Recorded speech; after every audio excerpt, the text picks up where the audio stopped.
Olá, Camila. Eu vi que você entrou aqui. Vamos só esperar mais uns minutinhos que a gente combinou 8h30.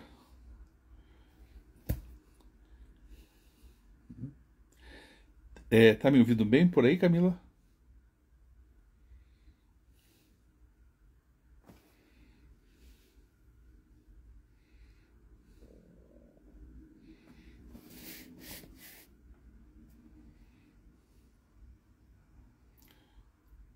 Se você puder escrever. Ah, sim. Ótimo. Ok.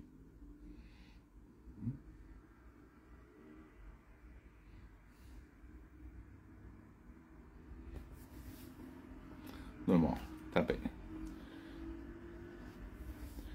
Então vamos testar. Vamos esperar mais uns 2 minutinhos.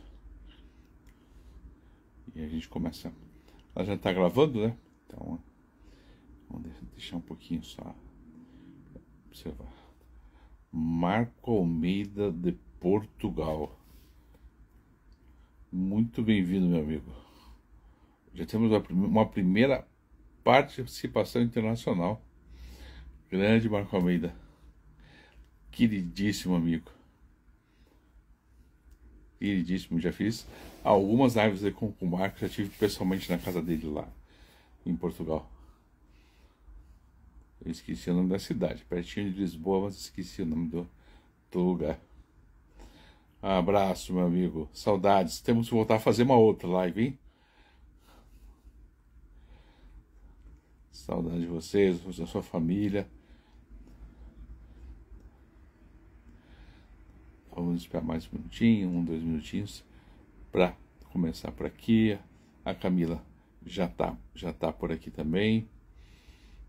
Sintra, é isso aí. Me recordo lá em Sintra. Camila é um queridíssimo amigo lá de Portugal, lá de Sintra.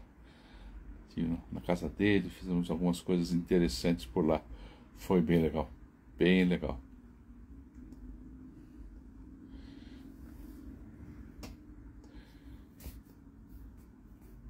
Olá, Luiz.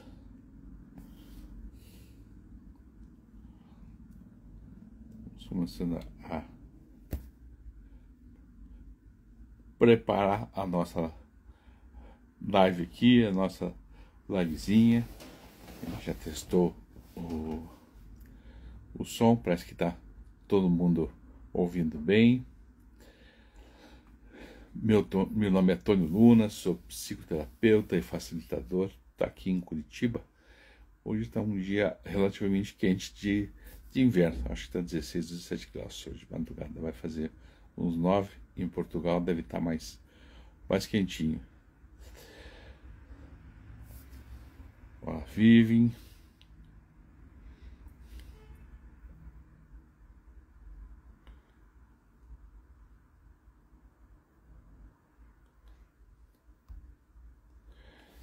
Tenho hoje como convidada a minha mais nova e recente amiga, conheço há um tempo, mas faz bem pouco tempo que estamos conversando pessoalmente, a Camila Galvão. Então, eu sou Tônio Luna, sou psicoterapeuta e facilitador aqui em Curitiba. Volta e meia a gente faz uma live por aqui, pelo Instagram, e a gente conecta, e as intenções de live elas são interessantes porque conectam pessoas dos mais diversos lugares, né? E é uma alegria poder encontrar, tive a surpresa de encontrar meu amigo Marco Almeida. E nós vamos bater um papo lunático, né? O que é um diálogo lunático? Uma parte no céu, outra parte na terra. E a gente vai deixar a coisa fluir e observar, aliás, fluir. Eu acho que é um nome interessante para as coisas. A minha, em especial, as coisas que eu permito fluir e que eu desisto, né? Deixa acontecer, sempre me rendo são as coisas que acontecem com mais facilidade. A gente faz, e parece que é um grau de confiança a gente tem que ter. Eu vou convidar a Camila aqui. Deixa eu ver se eu acho ela aqui. Tá aqui. um convitinho para você, Camila. Assim. Recebeu o convite por aí?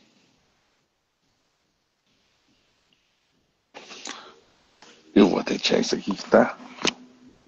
Não tá tão frio assim.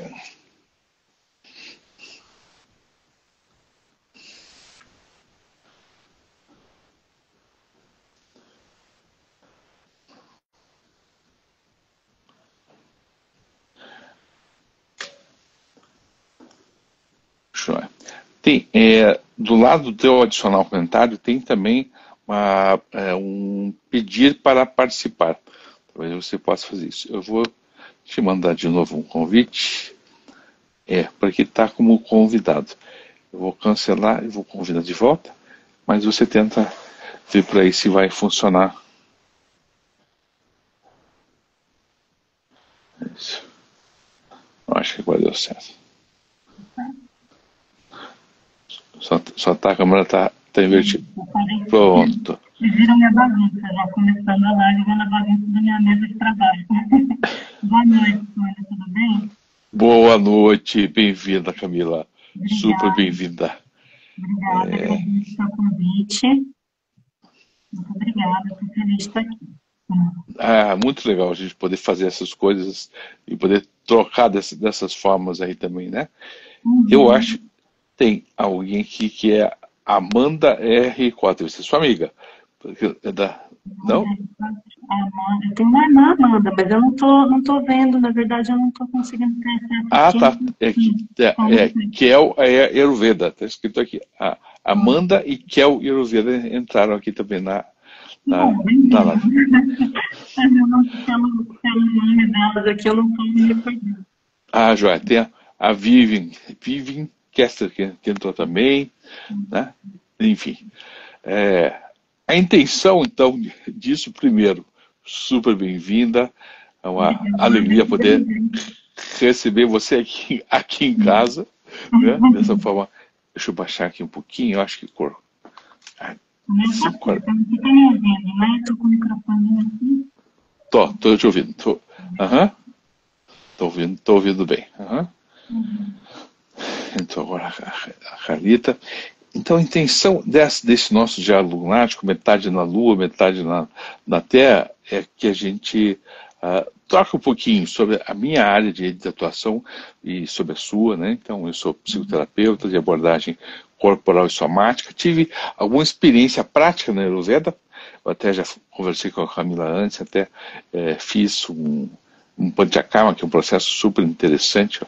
Eu acho que durou uma semana, se não me engano. Não tenho certeza disso, mas acho que é esse o tempo lá no Instituto do Dr. Ruguet, lá em Minas também.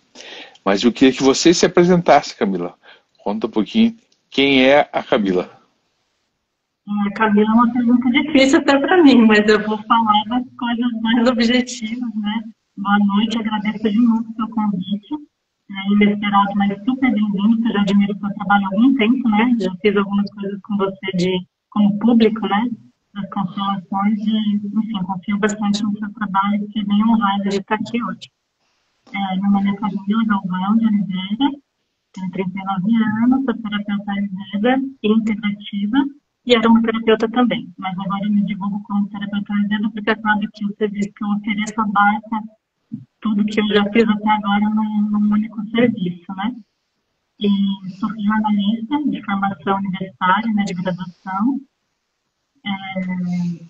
Enfim, ao longo da minha vida, fui buscando, depois de uma fase da minha vida, algumas formações na área das medicinas naturais, muito por conta de um diagnóstico que eu recebi de síndrome dos ovários policísticos, quando eu tinha 27, 28 anos. E, enfim, o prognóstico que eu tinha na época, né, dentro da medicina convencional, era basicamente de ficar dependendo assim, tem prazo de validade do anticoncepcional como tratamento, era a única via de tratamento, e aquilo me gerava muito efeito colateral na época. E eu vi também de alguns profissionais que me acompanharam na época que eu não poderia engravidar, enfim, né? Uma crise generalizada se instaurou na minha vida a partir desse diagnóstico, que na verdade foi uma crise que na época me gerou um certo sofrimento, mas que agora, eu vendo com os olhos de hoje para trás, meio que colocou muita coisa no seu devido lugar também, né? A enfermidade, ela traz a gente para um lugar de verdade, né? De reencontro com partes nossas que às vezes a gente não consegue olhar, não tem nem ferramenta para olhar sozinho no dia a dia. E a partir desse diagnóstico, eu tentei o tratamento, né? Tradicional por um tempo, não consegui conviver com os efeitos colaterais e fui buscar alternativas. E acabei caindo no tratamento com a medicina tradicional chinesa e aromaterapia. Me apaixonei pela aromaterapia, acabei mudando de área totalmente, né? Larguei a comunicação e fui trabalhar como aromaterapeuta e, através da aromaterapia, descobri o Ayurveda. E aí, fiz a formação profissional na área e demorou um tempo até eu começar a atender e me colocar realmente como terapeuta Ayurveda. E aqui estou, depois desse percurso. Olá, Carol, minha querida amiga que é psicóloga, que mora aqui no litoral do Paraná também. Você colocou uma questão que me chama a atenção, e para mim isso se repete algumas vezes. Não sei se é Ayurveda, mas em especial para você, mas talvez você tenha esse conhecimento para Ayurveda. Por que a gente entra em crise e disso produz uma mudança? Eu por exemplo, até uns... Carol, até alguns anos atrás, eu fiz engenharia elétrica, fui para a Marinha, fiquei 11 anos, e aí, enfim, fui para massoterapia, e da massoterapia eu cursei psicologia, enfim, e vim para aqui, né? Mas alguns processos de mudança vieram depois de uma crise, depois de uma sensação de confiança. Não sei se é Ayurveda falar isso, mas eu gostaria que você falasse sobre isso. O que é isso? Eu, como um bom cafa, eu sou um bom e amoroso escutador, e curioso também com relação a essas coisas, né? Infelizmente, os cafas tendem a ter um pouco de excesso de peso, então tem algumas coisas desvantajosas. Detesto se despedir. Despedida, para mim, é uma coisa complicada, e o saudosismo também. Mas me conta aí, como é que você vê essa coisa da gente precisar entrar em crise, não precisar não, mas a gente entrar em crise enfim, e ter um processo de mudança, ou de desistência também, né? Exato. Eu tive algumas desistências até ao longo da minha vida, porque para abrir um caminho novo a gente acaba tendo que encerrar algumas, né? Tive que abrir mão do meu diploma de comunicador e tudo mais. Olha, eu não sei se eu tenho resposta para isso. Me vem à cabeça, você falando isso, do conceito de swasta, né, que é saúde para o Ayurveda, que a tradução aproximada seria assentado no próprio self. Né? A gente teria saúde quando estamos assentados no próprio self, na nossa própria essência. Em quem nós somos de verdade. E eu acho que a gente se afasta disso por milhares de variáveis ao longo da vida, né? Criação, cultura, né? O que a sociedade espera da gente. Acho que é muito comum hoje em dia, do jeito que a gente é pressionado, né, para performar e para produzir, que isso aconteça até num grau até maior. Esse afastamento de quem nós somos em prol de quem a gente acha que deveria ser, né? E de repente vem uma situação que, de uma certa forma, te confronta com isso, né? Se você está sendo no mundo, está expressando no mundo a sua essência, quem você realmente é, se você está sendo verdadeiro com você mesmo em primeiro lugar. Talvez, né, não tenho a resposta, essas crises nos ajudem a dar 2 passos para trás para depois dar outros para frente, mais alinhados com isso, né, com esse conceito de swasta, de estar assentado no próprio self. Fazer a gente recalcular a rota dessa forma, sabe? O Ayurveda fala muito também de saúde enquanto harmonia, né? Essa harmonia entre o que eu sou, como eu ajo e o meio ambiente em volta de mim. E é difícil atingir essa harmonia se você não está sentado no próprio self, se você não está sendo verdadeiro em primeiro lugar com você mesmo. Para mim, em particular, que eu acho que eu só posso falar do meu ponto de vista, né? Não tenho como falar de outro, todas as crises que eu vivi, que essa não foi a única, mas foi a maior delas, né? Que me pediu grandes desistências e grandes mudanças. Mudei de profissão, mudei de casa, mudei, enfim, um pouco antes de cidade também, mudei hábitos, mudei muita coisa na minha vida nessa época. Do meu ponto de vista, essas crises geraram também grandes oportunidades, que talvez a Camila, que não tivesse vivido essas crises, não teria se aberto para essas possibilidades, sabe?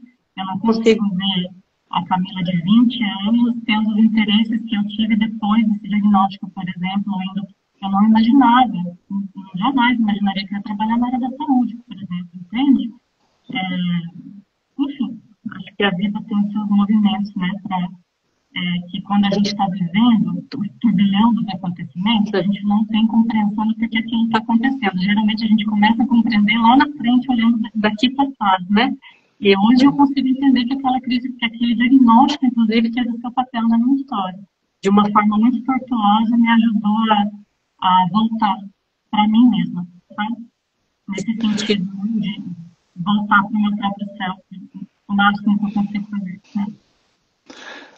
A Carol está perguntando aqui, e as crises do corpo, como a enxaqueca e outras dores, como é visto isso na Ayurveda? Tem um ponto de vista da terapia corporal, e acho muito mais interessante saber aí como é que a Ayurveda vê isso.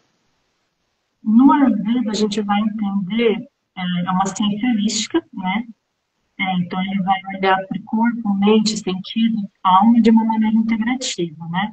Geralmente a partir do corpo mesmo. Então, a Ayurveda entende que o nosso corpo ele é formado por 5 elementos primordiais. E da dinamização desses elementos surgem 3 doshas: Kapha, Pitta e Vata.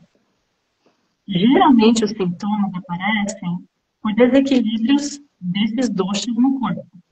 Então, cada dosha tem uma característica, né? O Pitta é calor, o Vata é frio, é seco, é leve, o Kapha é pesado, como você citou no começo da live, né? Ele é mais lento. Então, isso vai trazer características, tanto para o teu comportamento, para a tua anatomia, quanto para a tua fisiologia.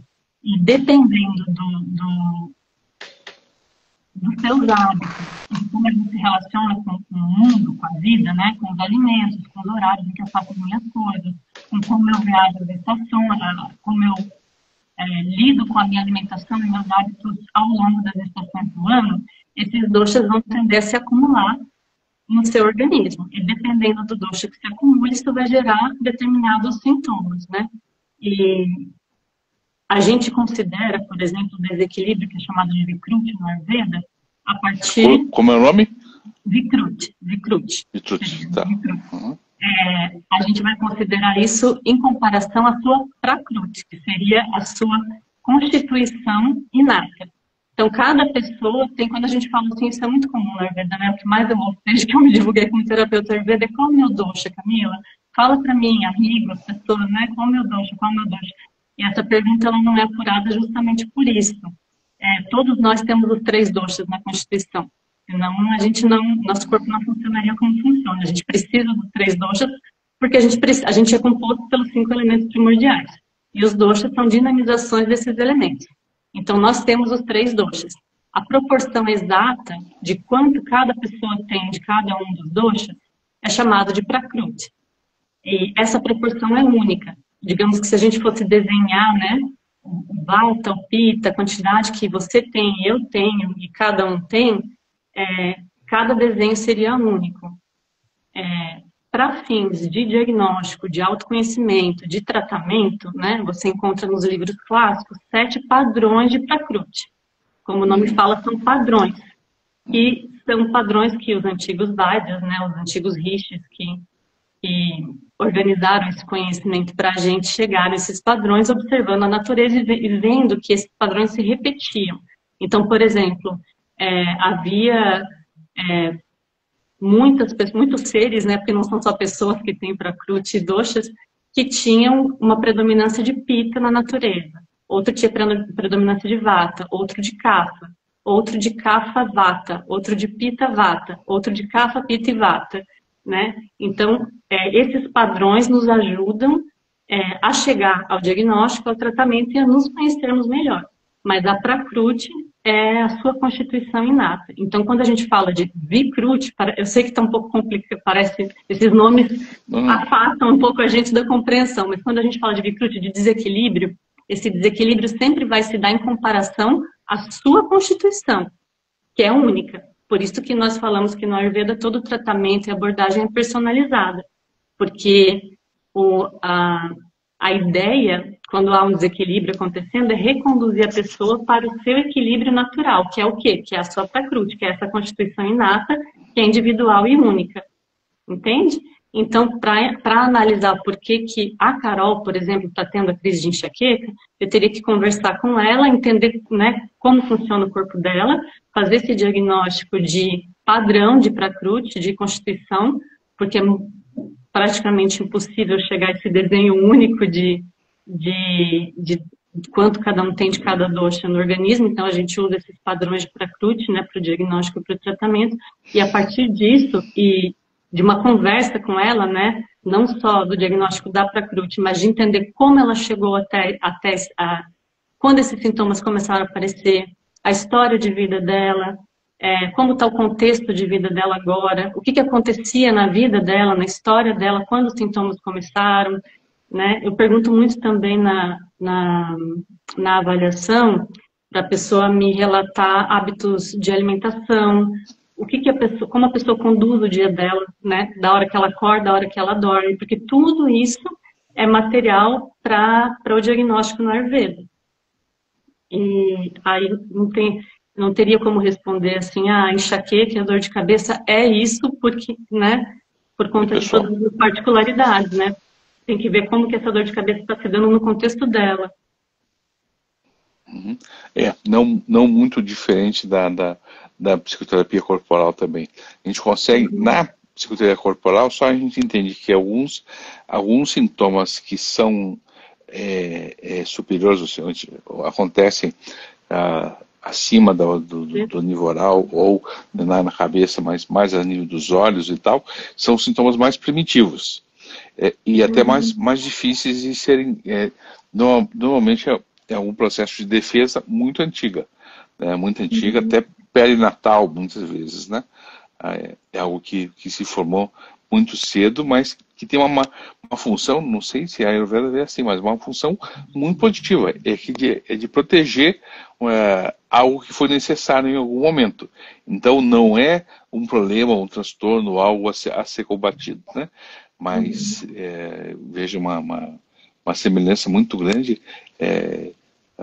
na terapia corporal haitiana, em especial também, a gente acredita nessa capacidade do ser humano de ser inata, de poder se reequilibrar, de poder voltar a algum processo interno, ou seja, a gente luta com a gente mesmo, a gente passa por diversas experiências, a gente herda várias experiências e tal, mas a gente tem uma essência que é de voltar a algum ponto de equilíbrio, que ela é natural da gente. Mas ao mesmo tempo a gente tem uma outra essência que é sair do ponto de equilíbrio, e algumas dessas têm muito a ver com experiências muito anteriores. Processo de crise, muitas vezes é um processo de cura, que pode dar certo ou pode não dar certo, dependendo da forma como se vai ser levado, né? Então, enfim, não sei se a Carol está contemplada na pergunta, mas é interessante eu acho isso que você disse, né? Para cada pessoa um diagnóstico particular. Não, a gente abre um livro, enxaqueca quer dizer isso, essa dor quer dizer aquilo e tal, né? A gente consegue ter uma, né? Tem similaridades, né? Existem, o Ayurveda também vai olhar para as doenças em si, né? Também vai analisar dessa forma. Por exemplo, eu fico até receosa de falar, porque às vezes a gente fala, né, sem conhecer a pessoa se identifica, mas enxaqueca acomete muito pessoas que têm muito pita na constituição, ou que por algum motivo estão com esse pita, o pita é composto por água e fogo, né? Então, muito calor interno, e também pessoas que estão sob muito estresse. Agora, também tem uma questão de alimentação envolvida, né? De olhar para a digestão da pessoa, como é que está a digestão dela, e como quais alimentos, como que é o padrão, né, de alimentação dela, para entender, fazer um raio-x, né, de todos os possíveis fatores causais dessa dor de cabeça, para entender o que está acontecendo no quadro como um todo, né. Mas é bem comum dor de cabeça para pitas. A gente pode pensar, existem alguns alimentos que, dependendo do dosha, alguns alimentos que, por exemplo, nessas crises de enxaqueca, tá, sintomas mais, enfim, aí mais superiores, é legal a pessoa evitar ou que possa agravar isso, ou não tem como a gente pensar? Tem, de caso a caso. Eu acho assim que é muito interessante no Ayurveda a gente pensar, eu sempre falo isso para as pessoas, que é muito comum essa pergunta, né? O que eu posso tomar para dor de cabeça? O que eu posso tomar para indigestão? O que eu posso tomar para constipação? E no Ayurveda, o primeiro passo de qualquer tratamento é chamado de Nidana Parivarjana. Nidana Parivarjana é a extirpar, eliminar ou apaziguar a causa do quadro como um todo. E geralmente isso está mais ligado a abandonar hábitos que estão na causa raiz, que estão causando desequilíbrio, do que colocar mais coisas, do que adicionar coisas à rotina da alimentação, tá? Não que os antídotos não tenham seu papel e não sejam super úteis, né? Porque se essa dor de cabeça for realmente causada por um excesso de calor corporal ou um excesso de estresse, né? Enfim, você utilizar substâncias frias, né? Por exemplo, uma dor de cabeça causada por excesso de calor, você utilizar um hortelã, vai aliviar essa dor de cabeça momentaneamente. Agora, digamos assim, é um paliativo, e é um paliativo necessário, porque o Ayurveda também vai olhar para a apaziguação do sintoma no sentido de reduzir o sofrimento da pessoa mesmo, né? Mas se a causa não for olhada também e abandonada, né? Que é o primeiro passo do tratamento, fazer esse raio-x de quais são os possíveis fatores causais e como a rotina da pessoa, como a pessoa se relaciona com o dia a dia, com a alimentação, pode ser adaptado de modo a ir abandonando gradativamente esse fator causal e substituindo por uma nova forma de se relacionar com o alimento, com o dia, com a estação, com o corpo, né, com a vida. A tendência é que depois que a dor de cabeça for apaziguada com hortelã, ela vai retornar num novo momento, entende? Então você acaba usando aí as ervas, as plantas como um paliativo, mas não endereça a causa do problema.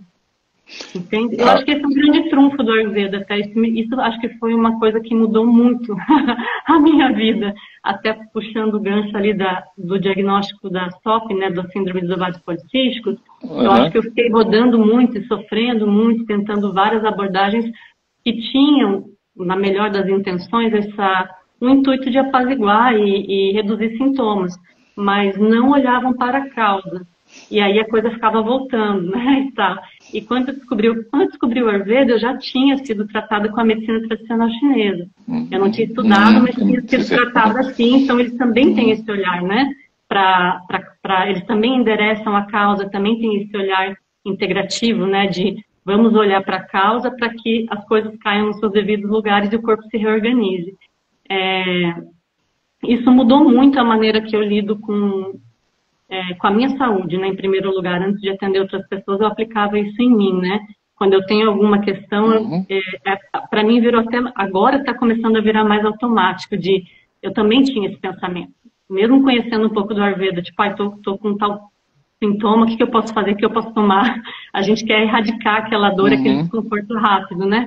E agora eu começo a pensar o que está acontecendo, o que eu estou fazendo, o que pode estar na causa disso, o que eu não estou olhando no meu dia a dia que pode estar causando isso, para que eu possa manejar dessa forma o sintoma, não só como paliativo. Paliativo, a erva, o antídoto também, mas que eu possa olhar para isso de uma forma mais, de modo a colher uma melhoria mais duradoura, né?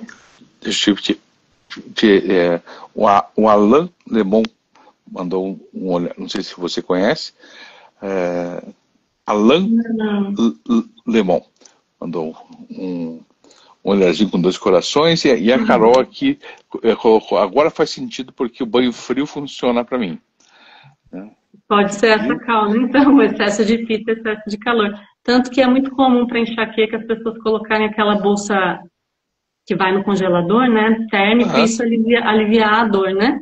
Aham. Enfim, excesso de calor aqui na região da cabeça, né? O Pitta também, ele rege os olhos, né? O sentido da visão, então, Uhum. enfim, tem todo um cuidado do Ayurveda, né? De modo a refrescar a cabeça mesmo, tanto que você pega, é engraçado, mas você pega nas instruções de Dinacharya, que é como a pessoa deve se portar, né, ao longo do dia, da hora que acorda, da hora que dorme, está dentro das orientações de prevenção do Ayurveda, e é indicado que não lave a cabeça e o cabelo com água muito quente, por exemplo, né? Então tem esse cuidado de não esquentar demais a cabeça para evitar esse tipo para evitar não só as dores na região da cabeça, como problema, né, problemas de visão, problema nos olhos. Deixa eu fazer uma outra pergunta lunática também.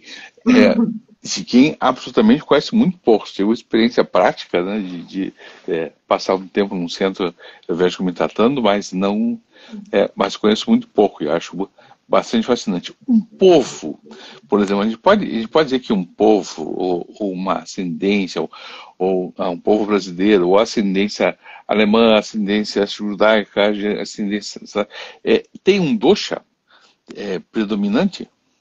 Então, Eu muito não- interessante essa pergunta, porque eu não lembro quem fez essa pergunta, mas essa pergunta foi feita no meu curso de formação, quando a gente começou a Legal. estudar essa história de Constituição. Uhum, E a resposta que eu tive foi que sim, se a gente pensar que, como eu falei, gente, desculpa os nomes, mas eu vou chamar de Constituição, a Prakruti, né? A Constituição, uhum, ela é uhum, herdada, ela é hereditária também, ela tem, você herda a sua Prakruti também.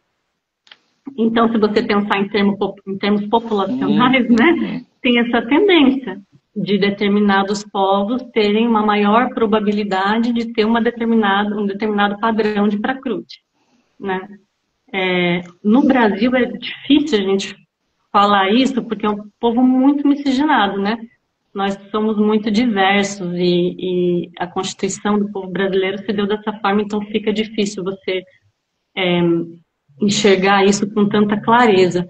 Na época do curso até me veio muito à mente, não sei porquê, o povo italiano, porque na hora eu me lembrei e falei assim, gente, eles com certeza devem ter uma predominância pita-cafa, né? Mais pita do que cafa. Até pelo comportamento, enfim, uhum. a aparência, né?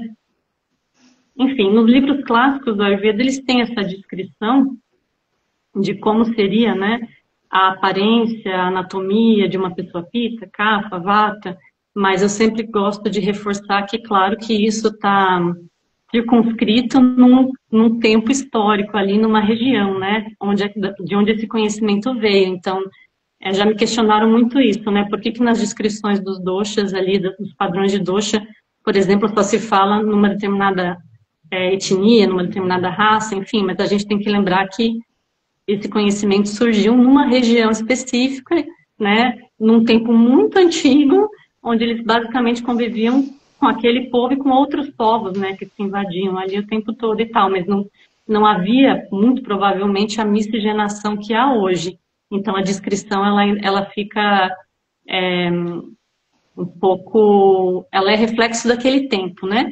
Mas existe essa descrição, e se você lê ali a descrição de como é anatomicamente uma pessoa pita, uma pessoa vata, uma pessoa kapha, a gente começa a fazer correlações, sim, com populações, com povos. Então, vamos a uma outra pergunta do Nath, cara. Um povo tem imaginando que um povo tem uma predominância dos três tipos de dosha, um povo tem cura, acho que talvez isso é exatamente essa pergunta, mas um povo pode ser curado além enfim, da medicação, existem outros processos? Como é que é o processo de conscientização né, que é uma coisa que eu me recordo do Dr. Ruguet falava bastante sobre o processo de conscientização e tal, né? Como é que, aliás, uma das coisas que eu trouxe lá do centro do Dr. Ruguet, lá do Estudado Dharma, foi uma coisa terrível que aconteceu comigo. Todo dia eu acordo 5 e pouco da manhã. Desde aquela época eu não consigo acordar mais tarde do que isso. É um terror. Durmo muito cedo e acordo Muito. bastante cedo. Mas, enfim, o que você acha? Então, Como é que é o falando processo em de... termos, pensando em termos em abordagem terapêutica, em tratamento, aí a gente volta para essa questão de que, apesar de que uma população pode ter uma predominância de um determinado padrão de constituição, acaba que o tratamento vai passar por esse viés da individualidade de cada um. Então, é complicado falar em termos de uma cura para todo mundo, sabe? Ou uma abordagem para todo mundo, porque esse povo é majoritariamente pita. Porque apesar deles, por exemplo, a Itália provavelmente, né, tem uma predominância de pita ou pita kapha, o caminho da doença, né, que a gente chama de Samprakti no Ayurveda, como esses sintomas foram surgindo e se estabelecendo e gerando determinado diagnóstico no corpo da pessoa, ele é muito individual, entende? E pensando que o tratamento começa com abandonar as causas da doença, e essa causa, fator causal, pode ser um para uma pessoa e outro para outra pessoa, entende? De repente, essa dor de cabeça foi ocasionada na Carol por determinados hábitos e, enfim, predisposições em outra pessoa, pita também por outros hábitos, entende? Então, fica difícil você ser generalista nesse sentido de falar, não, né, a cura para tal povo é isso, assim, é muito difícil. Acaba sendo muito personalizado mesmo, assim. Uhum. Eu penso talvez mais nos processos de conscientização, né? Ou de meditação, né? Outros processos que sejam mais coletivos, né? Porque sim, daí nesse sentido, sim. Inclusive, pensando no Pitta como exemplo, né? Um povo que tem tendência a desequilibrar em Pitta é um povo que precisa, né, usufruiria muito da meditação, por exemplo, do yoga, de práticas de regulação emocional, formas, atividades que permitam que essa pessoa se expresse emocionalmente, porque o Pitta, ele se reprime muito, ele é muito controlador, né? Tem dificuldade de expressar as emoções. Nesse sentido, seria possível, sim. Entendi a sua pergunta agora. Uhum. Daí são outras possibilidades, porque nem sempre é possível que a gente atinja todo mundo, que a gente chegue a todos os lugares também, né? Sim, com certeza. Uhum. Né? Tinha uma outra pergunta que agora já fugiu para mim, entrou a Érica também. Enfim, mas o que é que faz com que alguém desista de uma doença? Essa é uma pergunta muito lunática, porque parece assim, não, uma doença, ela escolhe e tal, né? Que vê a sua cabeça quando fala isso? Pode ser que não faça sentido nenhum. É uma pergunta bastante lunática. Mas o que faz? Senão eu vou desistir de ter esse problema. E a gente paga um preço por desistir das coisas. A gente escolhe outras. Aquela energia vai fluir de uma outra forma. Tá? Mas ainda, foi como eu falei no começo da live, a desistência das coisas parece ser algo... um estado de permissão ativa muito, muito interessante. Mas faz algum sentido para você essa pergunta? Faz bastante. Até, de uma certa forma, reverbera com uma conversa que eu tive até com uma mentoranda essa semana, que não foi exatamente... acaba que é desistir da doença, pensarmos dessa forma, que a gente estava conversando sobre um momento em que ela definiu para ela mesma que ela não queria mais viver daquela forma. E foi aí foi aí que ela começou a buscar alternativas e um tempo depois o Ayurveda apareceu para ela. E eu estava pensando até na minha história, né? É impossível não ter um espelhamento assim quando alguém te fala isso, porque eu também recebi esse e outros diagnósticos ao longo da vida, enfim. E parece que a gente não consegue nem enxergar as possibilidades de ajuda, né?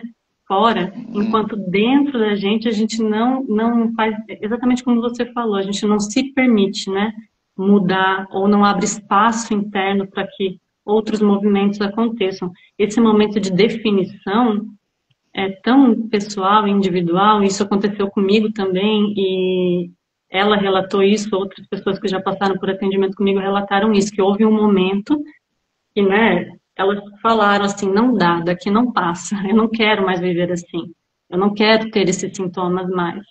E isso permitiu que elas isso gerou o movimento necessário para que outras respostas viessem, né? Que não as mesmas ali que estavam vindo. Agora, o que leva uma pessoa a virar essa chave e falar eu não aguento mais, qual o limite de cada um, né? É muito individual. É muito individual. Talvez Quanto nem cada um seja. aguenta, né? Talvez eu não seja nem eu não quero, mas eu desisto, né? Essa é uma consciência, enfim, grande. Eu desisto disso aí. Ao que me serve essa história, e eu escolho um outro caminho. Porque isso não sai de graça, né? Significa tomar algumas outras consciências, algumas patologias, na visão da psicoterapia corporal, elas têm uma função, né? Elas protegem a gente de algumas coisas, e não sei quais doxas, mas isso é predominante, mas a gente tem parecido com a crise que o Tony falou, é isso aí. A Carol colocou. Algumas doenças, ou algumas pessoas são extremamente apegadas. Eu me recordo, Camila, muitos, talvez uns 20 anos atrás, tinha um outro consultório no Alto da 15, aqui em Curitiba, e eu atendi uma vez uma pessoa. Ela veio ao meu consultório, conversou a primeira vez e tal, até uma senhora, né? E na sessão seguinte, ela veio e entrou no consultório. Ela relatou uma série de problemas físicos e tal, e de relação e tal. Enfim, foi uma primeira sessão, foi uma entrevista. Na segunda sessão, ela veio muito feliz, muito alegre, e ela disse: Tônio, eu não vou continuar a terapia. Mas muito feliz, já descobri o que eu tenho câncer. E eu vou parar a terapia. Mas ela estava muito alegre com aquilo, muito feliz.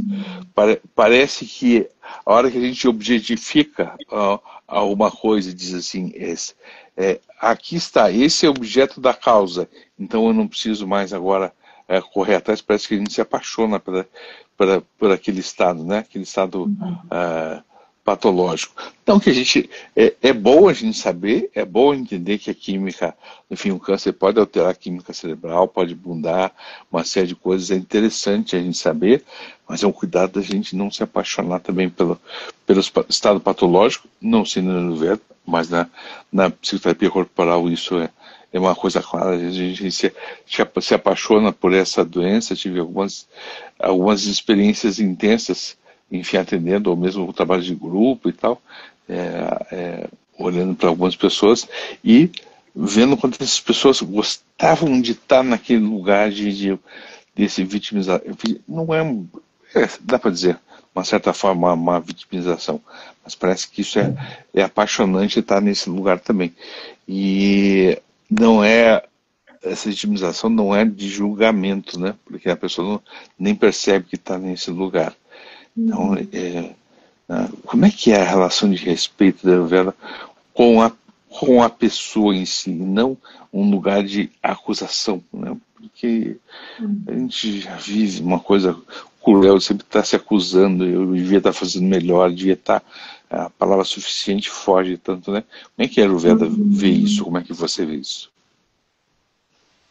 Então, eu entendo o que você está falando como uma hiperidentificação, assim, né?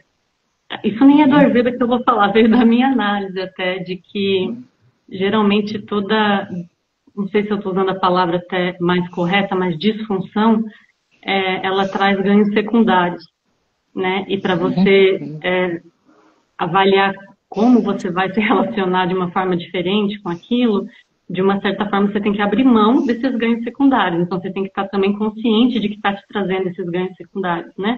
O que eu estou colocando no lugar do que e por quê, sabe assim? Acho que talvez essa seja a parte mais difícil eu não diria nem superar, porque não é bem essa palavra, mas de conseguir agir diferente frente a um sintoma, um diagnóstico, uma doença, um comportamento que a gente diz que é disfuncional. É você aceitar que você vai ter que abrir mão do que aquilo está te trazendo de adaptabilidade ali, né? Naquele teu contexto, né? Talvez isso fique um pouco mais palpável quando a gente fala de compulsões alimentares, por exemplo, né? Que é muito, todo mundo fala, né, de o comer emocional, né? De preencher determinados vazios com o alimento, né? Então, é um comportamento patológico, se você colocar dentro da lógica do Ayurveda, né, de que já caracteriza um desequilíbrio ali em andamento, mas que está trazendo determinados ganhos, né, porque a gente nunca sabe qual seria a reação da pessoa, quais outras disfunções e crises surgiriam, se ela tirar isso dela repentinamente, sem ter a consciência do, né, o que ela está preenchendo com essa comida, né. Nesse sentido, eu sempre indico, inclusive, que a pessoa, eu acho um caminho muito frutífero a associação do Ayurveda com a psicoterapia, justamente por isso, né? Porque o Ayurveda, ele é uma ciência holística integrativa, mas a maneira que ela veio para o Brasil, que a abordagem toda é feita, às vezes não dá nem tempo hábil, né, de você ter esse contato que um psicólogo tem para abordar essas outras camadas, né? Às vezes a pessoa chega para a gente com a compulsão, né? Entende? Se ela associar isso a uma psicoterapia que vai ajudar ela a ter consciência do porquê ela está tendo aquele comportamento, do que ela está colocando no lugar ali de outra coisa, né, para se adaptar ao meio dela, isso tem um ganho muito grande para a pessoa.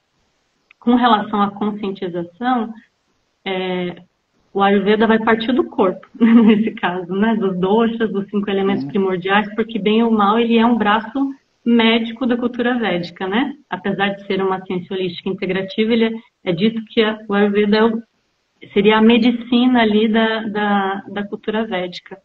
Essa consciência vai começar no corpo, a pessoa conhecendo o próprio corpo, a sua própria constituição, as tendências que ela tem de comportamento a partir dessa constituição, para ela entender determinadas ações, predisposições, para entender, para ela caminhar depois do que ela quer fazer com aquilo, como ela está se relacionando com esse corpo, com essas tendências mentais e comportamentais que ela ganhou, e como ela pode agir no mundo de uma forma diferente a partir dessa compreensão. A gente fala muito do Ayurveda enquanto tratamento de doenças, né? Mas para mim, o maior ganho que o Ayurveda me trouxe, que eu vejo trazer para as pessoas, a pessoa começa a se habitar o próprio corpo com um nível de consciência muito maior. E esse nível de consciência, ele vai se expandindo para as outras áreas da vida, de uma maneira gradativa, sabe? E a pessoa começa a ter mais atenção sobre si, sobre o corpo, sobre o comportamento, sobre a sua história, sobre o seu contexto. E a partir disso, num processo, ela consegue fazer escolhas melhores para ela, a partir dessa consciência que começa no corpo, né? Começa com essa pergunta que você fez no começo ali, quem é a Camila, né? Teriam muitas formas de responder isso.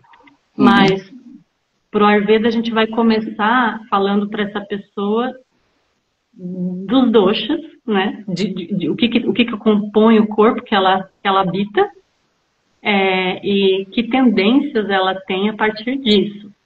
Então, muita coisa que hoje é visto, que ela poderia ver como uma patologia, com um olhar patológico, às vezes não é, às vezes é uma tendência natural da fisiologia, é um reflexo comportamental da fisiologia dela, entende? Por exemplo, uma pessoa Pitta, ela é composta majoritariamente por fogo e água. Ela vai ter, isso vai se refletir no metabolismo dela, né, na anatomia dela em primeiro lugar, na fisiologia, no metabolismo, mas também no comportamento. É uma pessoa que vai ter tendência a ter um senso crítico apurado, uma dificuldade talvez maior a entrar em contato com as próprias emoções, né, uma pessoa que tenha pouca água no corpo, por exemplo, ela vai ter um conjunto ali de características, né, físicas e comportamentais, para lidar com o mundo, para se relacionar com o mundo. O que ela vai fazer disso vai depender da consciência que ela vai colocar sobre quem ela é, sobre as ferramentas que ela tem e sobre o contexto que ela está vivendo. Entende? Não sei se eu estou me fazendo entender. nesse Para mim tá claro, sim, sim. nesse sentido, essa consciência ela não vem de uma vez só. Ela é cumulativa, ela é gradativa, ela vai acontecendo e você vai expandindo aos poucos conforme a atenção que você coloca sobre si mesmo. Sobre si mesmo, né? No Ayurveda, muito a partir do corpo.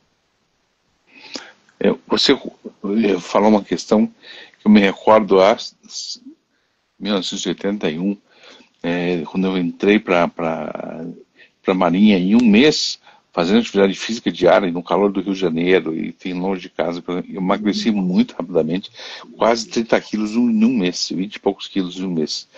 Eu nunca me senti tão inseguro e tão vulnerável, extremamente vulnerável. Foi uma perda de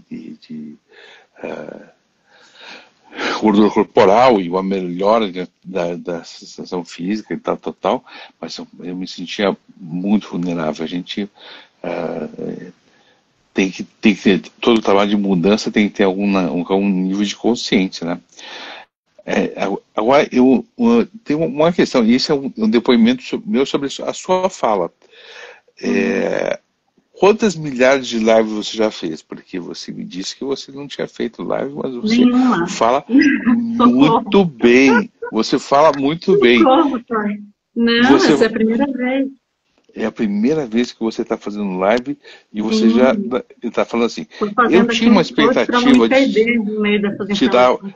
de te dar uma mentoria em comunicação, para você poder, você não vai precisar nada disso, porque você está indo. Imagina. Então você tem.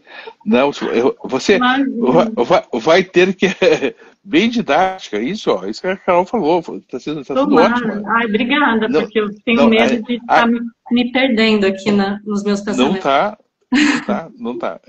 Essa é a sua sensação. Você tá colocando as coisas de uma forma mais didática, com muito cuidado, com muito carinho, com muito amor.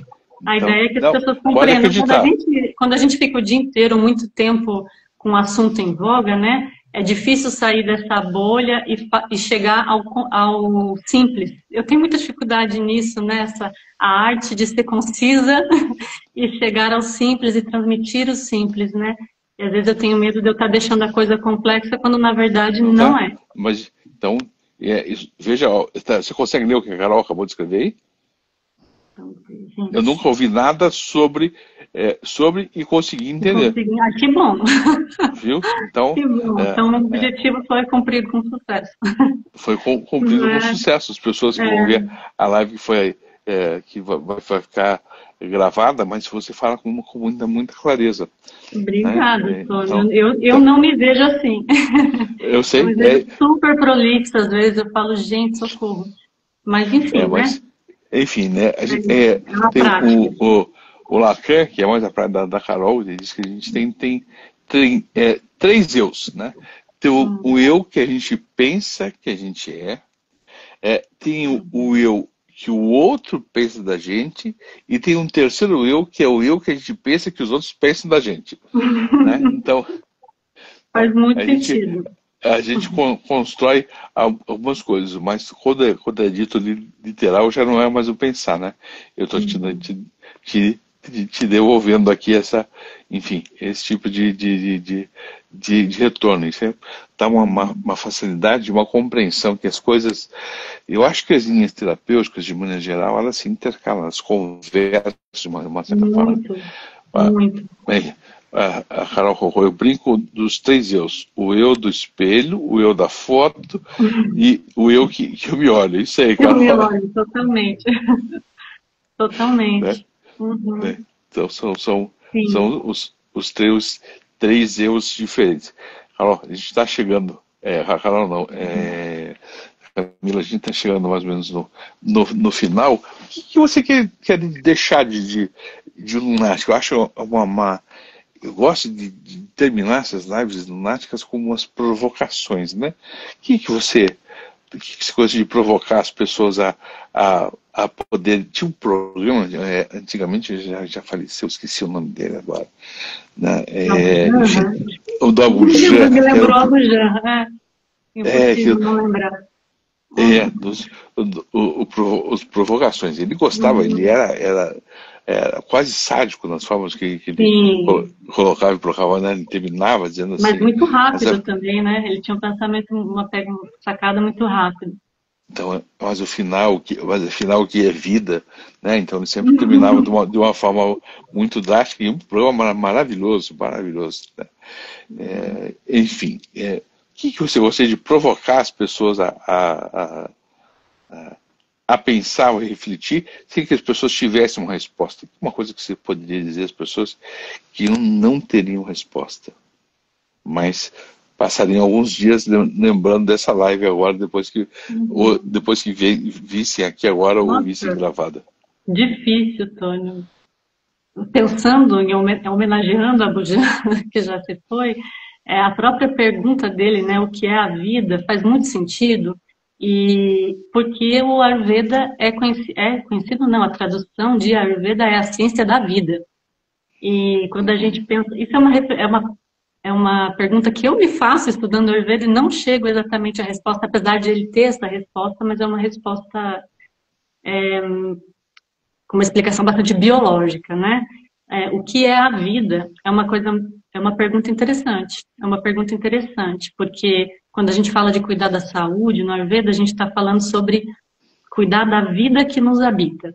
Não só né, não do corpo em si, mas da vida que o meu corpo guarda, né? A vida aquilo que vivifica a matéria, que habita o meu corpo, que habita a árvore, que habita a natureza, que habita o cosmos, né? Que tem uma inteligência própria, e aquilo que você falou do corpo ser autorregulado, ele ter essa capacidade, né? Essa capacidade vem dessa vida, né? Que habita o corpo, na visão do Ayurveda, né? Ayus, o Ayurveda fala, chama a vida Ayus. O que seria isso, né? E como lidar com isso, e como sustentar isso no dia a dia, né? Como sustentar com as minhas ações no dia a dia, promover, sustentar, dar suporte a essa vida que me habita e que vai habitar o meu corpo do começo, né, ao fim dessa existência. Acho que isso é um pensamento interessante que vai de encontro à proposta do Ayurveda. E outra pergunta que essa a gente vai sair dessa existência, dar tchau e não vai ter resposta exata, não tem resposta exata mesmo que quem eu sou, que você me perguntou no começo, eu fiquei, como assim, quem é Camila, né? Eu acho que essa resposta, ela não, as palavras não chegam lá, mas é uma pergunta que nos move e que impulsiona o autoconhecimento, né? Quem eu sou? É uma utopia a resposta, né? Aquela que move a gente, né? Utopia do Galeano, né? Uhum. Eu acho que eu vou até aproveitar e fazer uma outra pergunta, pensando em você. Eu escutei de algumas pessoas que morreram muito, com bastante idade e muito saudáveis, né? Enfim, várias pessoas. Tinha uma arquiteta de São Paulo, japonesa, que também Otaki, agora também Otaki, não sei se era o nome dela, o nome do filho, não me recordo. Enfim, tinha outras pessoas que disseram assim, e a morte? Eu acho que talvez um desejo da morte das pessoas seja assim, eu espero que o dia que você morra, eu acho que talvez seja um desejo mais amoroso, que seja, e que sua última frase seja, que pena que isso acabou. Que bonito que pena, isso. Uhum. Que pena que acabou. Eu queria continuar mais, ter mais coisas, né? Porque a curiosidade das coisas em volta, ver as coisas, aprender, saber, tem tantas pessoas, tantas coisas diferentes, né? Então, né? Talvez seja um desejo sobre esse final das coisas, não sei, que pena. Vai ser um alívio, algo lógico que vai se aliviar, né? Mas ao mesmo tempo, né? Que pena que isso acabou. Como é que você vê a morte, ou como é que Ayurveda vê a morte? O Ayurveda é impossível não trazer o assunto, o viés espiritual, né, que faz parte do Ayurveda e que eu acho que é pouco falado hoje em dia, porque ele, né, é trazido muito com um olhar como um sistema médico. Uhum. Mas para o Ayurveda a morte não é um fim, né? Porque a alma transmigra de corpo a outro corpo. Tanto a alma quanto o resumo, digamos assim, o conjunto, o suprassumo de tudo que os teus sentidos captam ao longo da vida, né? Da experiência terrena, as impressões ambientais que são captadas pelos sentidos e levadas à mente, isso também transmigra. Né? Isso até é uma explicação do Ayurveda para porque que algumas pessoas lembrariam de vidas passadas e coisas assim, né? Você leva para a sua nova existência, né, dentro da racionalidade do Ayurveda e da cultura védica, predisposições mentais, tendências mentais que foram cultivadas na vida anterior, a partir da maneira que você se relacionou com o mundo através dos seus sentidos e da mente, né? As suas perspectivas mentais. Isso transmigra com você também e a alma transmigra. Então, a morte não seria o fim, ela seria o fim do corpo, né? O corpo é matéria, o que é da terra fica na terra e o que não, né? O que está habitando temporariamente a matéria volta para o lugar de onde veio e depois recebe um novo corpo. Essa é a visão védica da morte, né? Que eu particularmente concordo, acredito nisso, vai de encontro ao que eu sinto ser uma explicação plausível, não só para a minha visão assim de mundo da vida, né, do porquê que estou aqui, mas também explica um pouco experiências que eu tive ao longo da minha vida, né? Enfim, eu acho que faz muito sentido. Que a morte ela não é o fim total, né? Essa história de que a morte é o fim, ela é também, mas ela é o fim do corpo. Então, a morte não é um encontro, é um reencontro, então. De uma certa forma, sim. De uma certa forma, sim.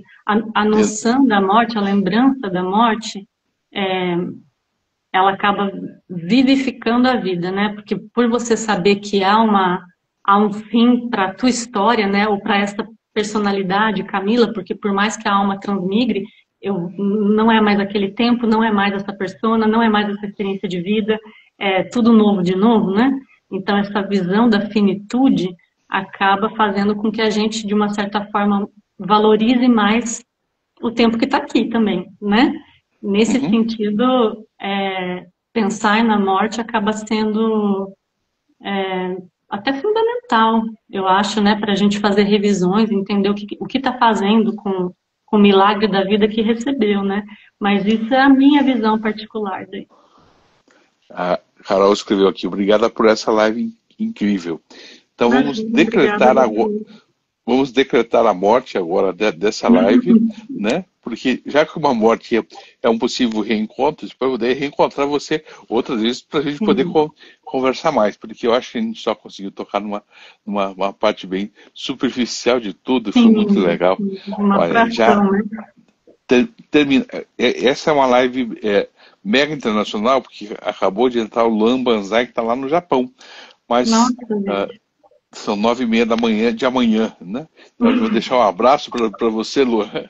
A live vai ficar gravada, mas a gente já está encerrando. Estamos aqui há uma hora já encerrando. Foi muito legal, Camila. Muito obrigado. Obrigada. Muito obrigado. Obrigada a você pelo convite, Tony.